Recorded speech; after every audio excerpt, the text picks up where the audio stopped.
Episode 4 of Gen V Season 2 is finally here, and after a week of wondering what Dean Cipher's powers were, we finally got a glimpse into the puppet master that he truly is. Focused around the repercussions of the speech that Jordan gave at the end of Episode 3 where they revealed that they were responsible for the attack on Cate. This episode was all about repairing the damaged PR and also about Cipher manipulating Marie into being the supe that he knew that she had the capability of being. With an ending that showed that Dean Cipher was truly one step ahead of them, and me finishing the episode thinking, where was Sam? Let's dive into it, discuss the new characters, their powers, and all the important details. Here is Gen V Season 2 Episode 4 Ending Explained. Just to let you know, this video will contain spoilers. Dean Cipher's powers. Dean Cipher is a character that I'm absolutely loving in this season. The emotionless, the bluntness, the confidence. Everything about this character just exuberates power, and with Marie believing that he didn't have any powers, it just made the whole scenario perfect. With Cipher, I think there are a few different powers that he has up his sleeve. The first is the one that we saw him exhibiting in the episode. It appears as though he's able to control people from a distance and essentially act like a puppet master without the need for strings. We saw this when he was able to take control of Jordan, get them to speak the words that he wanted them to say, and also act the way that he wanted them to act. Even getting them to trigger their powers and use them on Marie, despite Jordan not wanting to do so. This is something that's extremely powerful because it's basically mind control, but far beyond the realm of Cate's powers, as he can do it from afar and control their every move, not just give them a prompt. As well as this, I think there's also another layer to his powers where he's able to decipher what's going on, which could be where he gets his name from.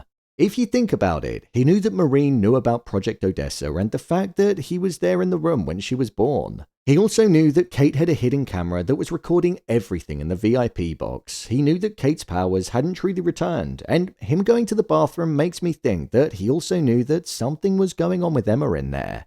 So I wonder if there's an enhanced intuition that he's got. Maybe some kind of mind-reading abilities, or maybe some kind of enhanced sense which enables him to know what's truly going on in a room. Regardless, it seems like his powers are going to slowly get drip-fed to us, but for now, what we know for certain is that he has the ability to be a puppet master. It's a dangerous power to have if one is the head of a school full of supes. Marie. Marie is definitely being groomed by Cipher, and it feels like he's getting his claws inside of her mind and also her powers too. Cipher mentioned to her how he knew all about the fact that she was looking into Project Odessa and that she wanted answers to it, and in response to that, he told her that if she honed in on her powers, then he'd reveal the information that she wanted.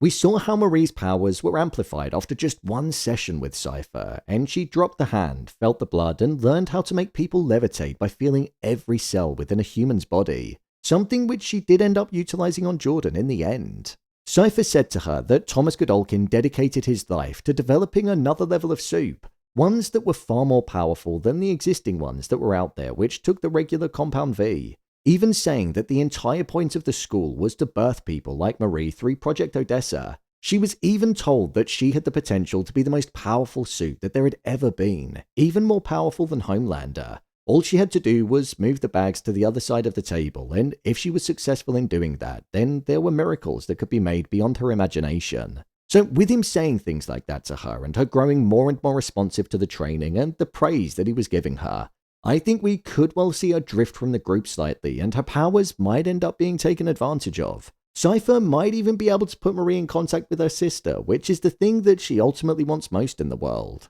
One thing that I did wonder though is, after Cipher's father was found to be getting kept inside of a hyperbaric chamber, could Cipher look to use Marie to maybe give him a different kind of life? It's also got me questioning if the man inside of the vault was Thomas Godolkin, and could Cipher be his son? The person was very old, and with Cipher being somebody in his mid-40s, that could potentially place him at the age of being Thomas Godolkin's son.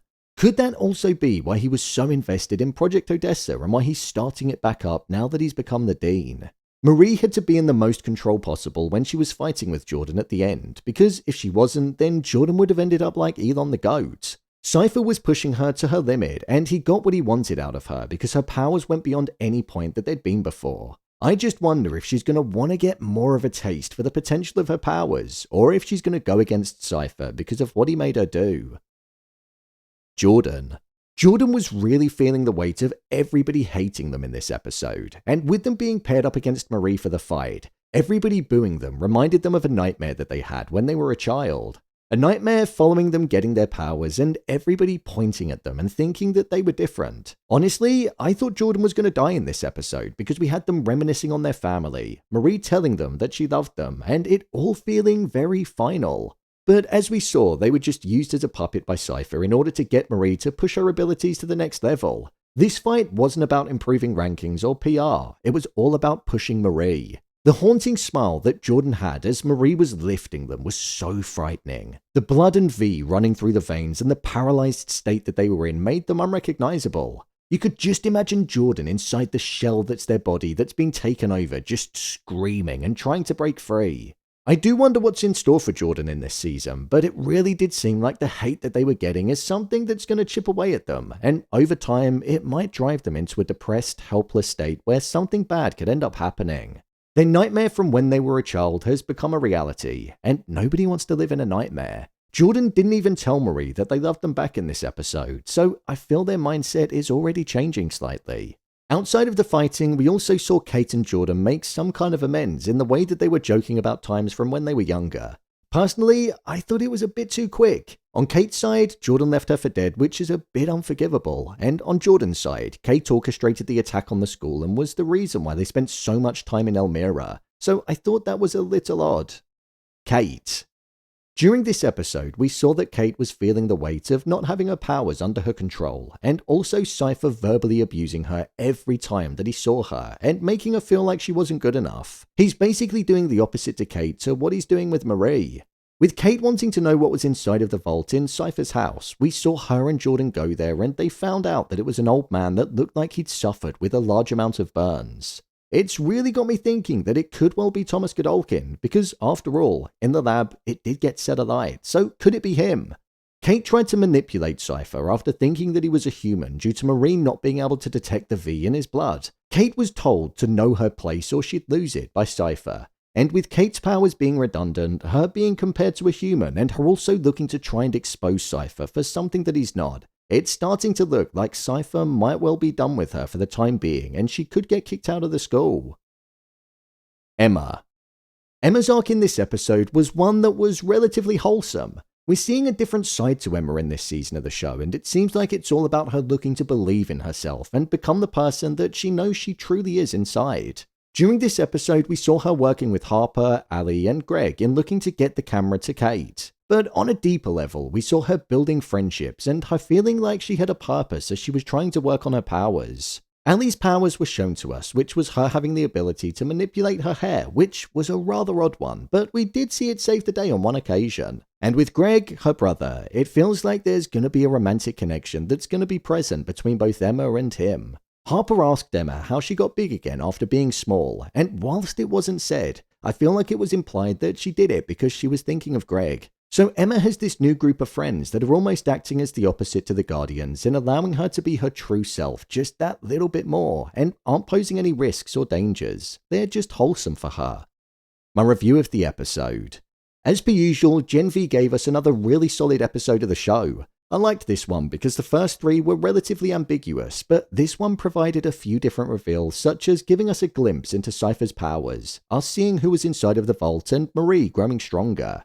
Honestly, this episode was stolen by Cipher. It was his episode. From the moment that it opened with him in the office, the sheer passion and anger that the character had, the manipulative nature that he had, and the I don't care attitude was just performed so well. Everything about him, from his facial expressions to the way that he just towers over everybody. He was the perfect casting for Dean Cipher, and I'm glad to see the character being performed so well. I'd actually love to see him in a room with Homelander, because I wonder if he'd have that same attitude towards him. When it came to the wider story in this episode, I thought that it was gripping and engaging, and it had the usual humour that we've come to expect with the show.